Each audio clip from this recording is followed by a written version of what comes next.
प्रिय विद्यार्थियों नमस्कार। पिछली क्लास में अपन ने स्पेक्ट्रोस्कोपी का सामान्य इंट्रोडक्शन पर चर्चा की थी। स्पेक्ट्रोस्कोपी की डेफिनेशन में अपन ने पढ़ा था कि विद्युत चुंबकीय विकिरणों की सहायता से पदार्थों का अध्ययन किया जाता है और साथ में विकिरणों के बारे में चर्चा की थी और वेव के बारे में चर्चा की थी। आज अपन वेव को एक्सप्लेन करने के लिए जो इलेक्ट्रोमैग्नेटिक वेव थ्योरी आई उसके बारे में चर्चा करेंगे।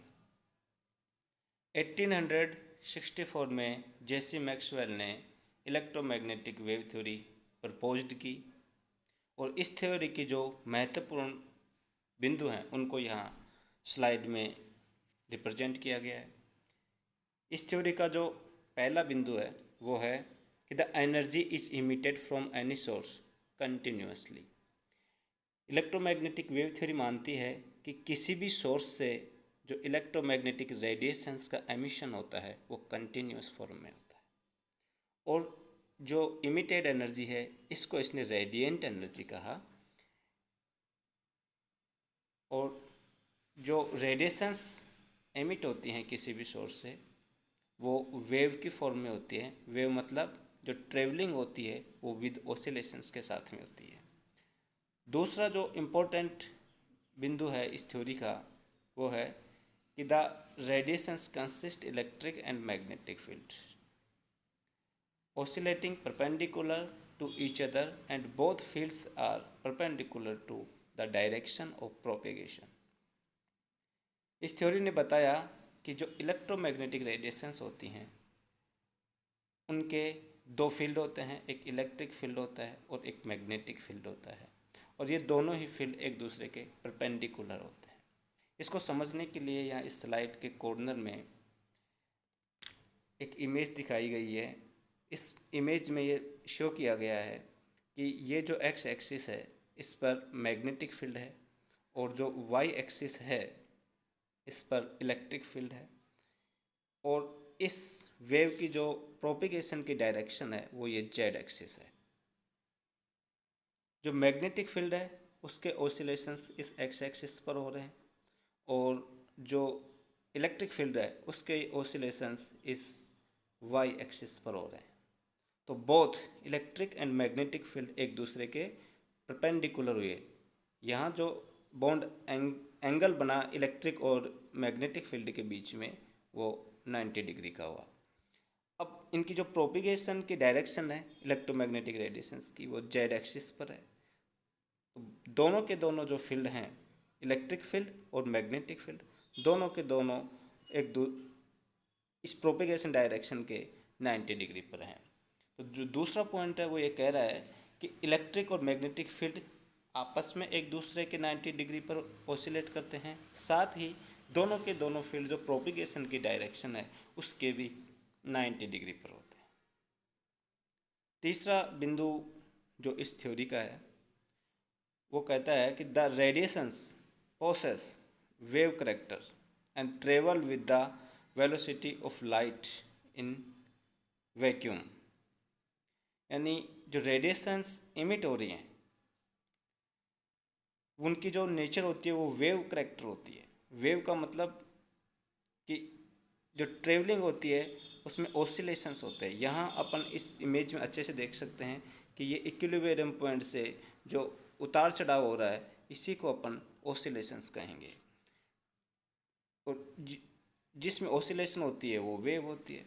और इन जो रेडिएशंस होती हैं इनकी जो वैक्यूम के अंदर स्पीड होती है वो स्पीड वही होती है जो लाइट की होती है और वो स्पीड है 2.998 into 10⁸ metre per second.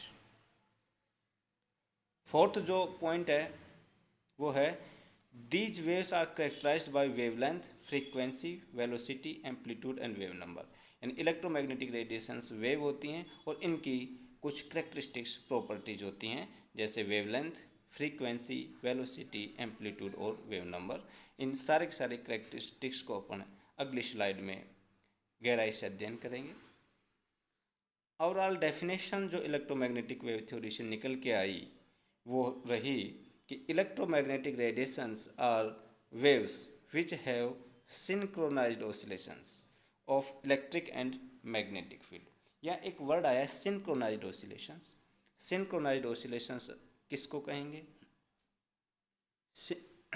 synchronized oscillations more than one oscillations which have same wavelength, frequency, wave number, velocity and amplitude।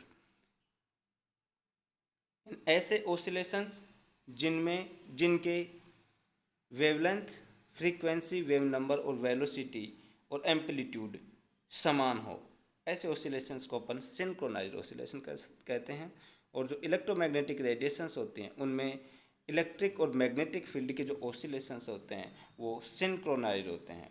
These fields are perpendicular to each other, और ये दोनों के दोनों फील्ड एक दूसरे के परपेंडिकुलर होते हैं। तो इलेक्ट्रोमैग्नेटिक रेडिएशंस के बारे में अपन कह सकते हैं कि इलेक्ट्रोमैग्नेटिक रेडिएशंस इलेक्ट्रिक और मैग्नेटिक फील्ड रखती हैं, और इनके जो ओसिलेशंस हैं वो सिंक्रोनाइज्ड हैं, और ये एक दूसरे के परपेंडिकुलर होते हैं।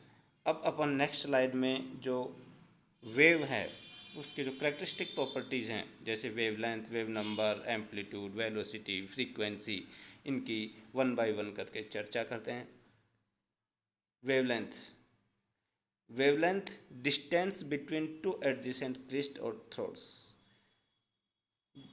जो आजू बाजू के क्रिस्ट और थ्रोट्स होते हैं उनके बीच की जो दूरी होती है उसको वेवलेंथ कहते हैं।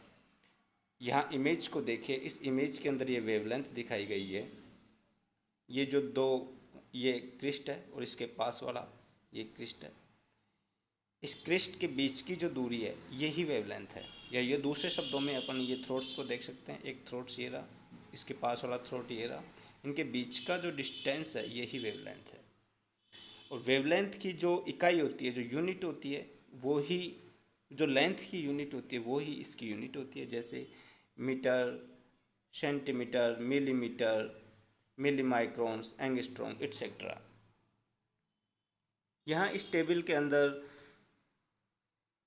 ये लेंथ की जो यूनिट होती है उनकी वैल्यू दिखाई गई है मीटर में। जैसे डेसीमीटर के अंदर 10⁻⁻1 मीटर होता है, सेंटीमीटर में 10⁻⁻2 मीटर होता है, माइक्रोमीटर के अंदर 10⁻⁻6 मीटर, नैनोमीटर में 10⁻⁻9 मीटर, मिली माइक्रोन में भी 10⁻⁻9 मीटर होता है, एंगस्ट्रॉम के अंदर 10⁻10 मीटर, और पिकोमीटर 1 पिकोमीटर में 10⁻12 मीटर। ये तो वेवलेंथ रही। अब आता है वेव नंबर। वेव नंबर किसको कहेंगे? वेव नंबर को डिनोट करते हैं के से, और न्यू बार से भी डिनोट किया जाता है, न्यू बार से भी रिप्रेजेंट किया जाता है। वेव नंबर की डेफिनेशन यदि देखें तो total number of waves in 1 centimetre length, यानी 1 सेंटीमीटर लेंथ के अंदर कितनी वेव हैं, वेव की संख्या कितनी है, वो वेव नंबर होगी। इस वेव नंबर को समझने के लिए अपन यहाँ इमेज को देखते हैं। ये जो लेंथ है टोटल, ये टोटल लेंथ 2 सेंटीमीटर है, और इस 2 सेंटीमीटर लेंथ के अंदर जो वेव की संख्या है वो 4 है। एक वेव यहाँ से और यहाँ तक है, यानी ये देखो, ये वेव की जो एक वेव यहाँ से स्टार्ट होकर के यहाँ फिनिश हो रही है, ये वन वेव होगी।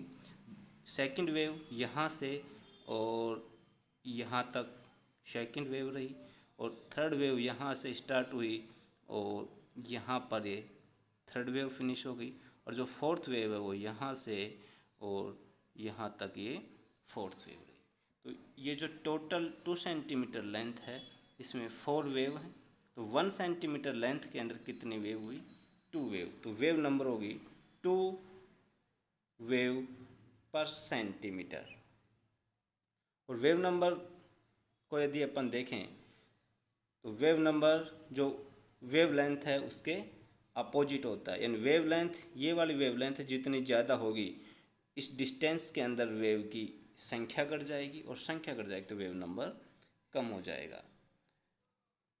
तीसरा जो गुण है इलेक्ट्रोमैग्नेटिक रेडिएशंस का वो है एम्पलीट्यूड। इसको ऐसे रिप्रेजेंट करते हैं, एम्पलीट्यूड क्या है? हाइट ऑफ द क्रिस्ट और डिपथ ऑफ द थ्रोट, यानी ये जो हाइट है क्रिस्ट की, ये एम्पलीट्यूड है, या यूँ कहूँ ये जो गहराई है इस गर्त की, इस थ्रोट की, ये एम्पलीट्यूड है।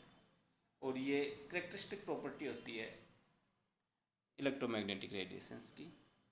नेक्स्ट जो करेक्टरिस्टिक प्रॉपर्टी है वो है वेलोसिटी। वेलोसिटी क्या है? Linear distance travelled by wave in 1 second. 1 second के अंदर कोई वेव कितनी दूरी तय कर रही है, लीनियर डिस्टेंस।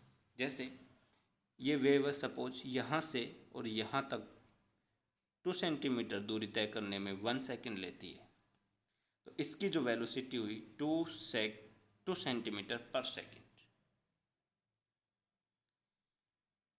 अब आती है फ्रीक्वेंसी। फ्रीक्वेंसी क्या होती है? फ्रीक्वेंसी होती है total number of waves which can pass through a point in 1 second. Suppose करो ये वेव की जो प्रोपिगेशन हो रही है, इस तरीके से प्रोपिगेट हो रही है वेव, अपन ने एक पॉइंट फिक्स कर लिया। सपोज करो अपन ने ये पॉइंट फिक्स कर लिया, ये वाला, इस पॉइंट से 1 सेकेंड में कितनी वेव पास हो रही हैं, ये फ्रीक्वेंसी होगी।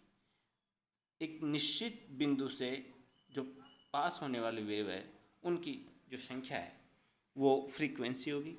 या यूँ कहूँ साइकिल पर सेकेंड, और साइकिल क्या होती है? वेव होती है। या कहो वेव पर सेकेंड या साइकिल पर सेकेंड, इसको अपन हर्ट्ज में भी रिप्रेजेंट करते हैं। और जो फ्रीक्वेंसी होती है, frequency nu is equal to c upon lambda. यहाँ जो लैम्डा है वो वेवलेंथ है। यूँ कह सकते हैं कि जो फ्रीक्वेंसी होती है वो भी इस वेवलेंथ के इन्वर्सली प्रोपोर्शनल होती है, यानी वेवलेंथ ज़्यादा हुई तो फ्रीक्वेंसी कम होगी। और यहाँ जो सी है, ये जो सी है, सी एक कांस्टेंट है, और जो कांस्टेंट जो है वेलोसिटी ऑफ इलेक्ट्रोमैग्नेटिक रेडिएशंस की जो वेलोसिटी है वैक्यूम में वो है, और इसकी जो वैल्यू होती है 2.998 इंटू 10⁸ मीटर पर सेकेंड होती है। आज की क्लास में अपन ने इतना ही अध्ययन करेंगे। कल की क्लास में अपन इलेक्ट्रोमैग्नेटिक स्पेक्ट्रम के बारे में चर्चा करेंगे। इलेक्ट्रोमैग्नेटिक स्पेक्ट्रम क्या होता है? Thank you.